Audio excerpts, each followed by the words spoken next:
Children are not born to hate. However, we are sometimes afraid of otherness, and the best way to address this is to be in dialogue with people, to share different perspectives and practices. When people come together and talk honestly and share in each other's culture, they learn that we're all human beings with common aspirations and concerns. Education is key in order to tackle discrimination and to prepare young people with the motivation, commitments and skills such as entrepreneurship, critical and creative thinking and media literacy to be audacious problem solvers and responsible active citizens. In order to do this, we also need to support and train educators and teachers, including encouraging peer learning and exchange of best practices. Intercultural dialogue is another key tool which can challenge stereotypes, prejudices, and discrimination of minorities by the majority. And I don't say this because of my political instinct or because it matches my political values. I say it because I saw it firsthand, and I have practiced it for years. Before being elected at the last elections, I had previously had a long career in the cultural sector, working with marginalised communities, using arts as a tool for well-being, social change and transformation. I worked in particular with young people, using theatre as a tool for empowerment, dialogue and peace building.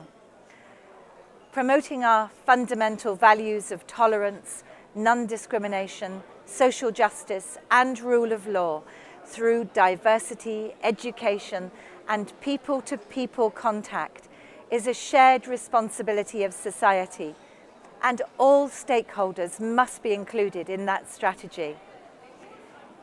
It's not only the role of decision makers at all levels, but also of educators, parents, families and carers, faith organisations, youth workers, NGOs, arts practitioners, urban planners, local authorities, and everyone else who has a role to play in ensuring better living together.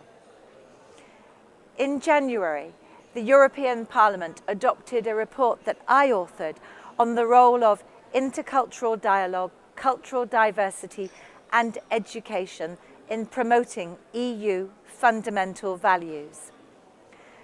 The report promotes the need to reinvigorate and strengthen healthy dialogue between all kinds of communities, leading to a better understanding and acceptance of common fundamental values, thereby laying the foundations for more inclusive and pluralistic societies.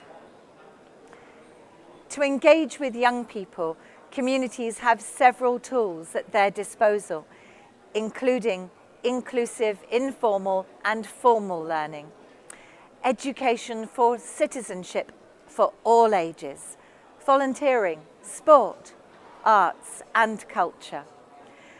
We need an integrated approach that does not deal with those tools separately, but which creates synergies and bridges between all fields of action. Fighting all kinds of discrimination and promoting intercultural dialogue should become a natural way for communities to interact across different areas of life, from interfaith youth projects to town twinning. For me, cultural diversity represents richness in our society and an opportunity to discover new synergies. Now, through my work as an MEP, I want to celebrate that cultural diversity can create empathy, empower marginalised communities, and foster more active citizenship. I also want to promote a positive narrative about young people. Youth are not a burden. They are the potential. They are not an issue or the problem. They are the main part of the solution. I wish I could be with you today to debate the crucial topic of the role of education in promoting inclusive societies. But due to the upcoming referendum, I have to be in the UK and campaign for us to remain in the EU.